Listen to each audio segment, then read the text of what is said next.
Amanecí otra vez entre tus brazos, me desperté llorando de alegría, me cobijé la cara con tus manos para seguirte amando todavía.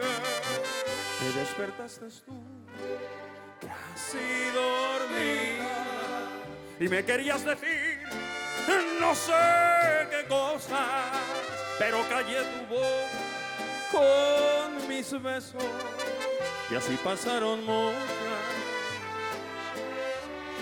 muchas horas. Cuando llegó la noche, apareció la luna y entró por la ventana. Qué cosa más bonita cuando la luz del cielo iluminó tu cara.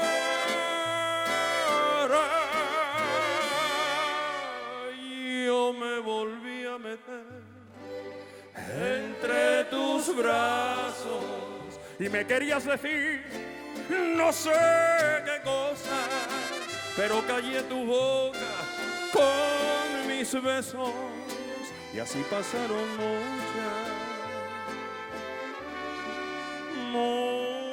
muchas horas.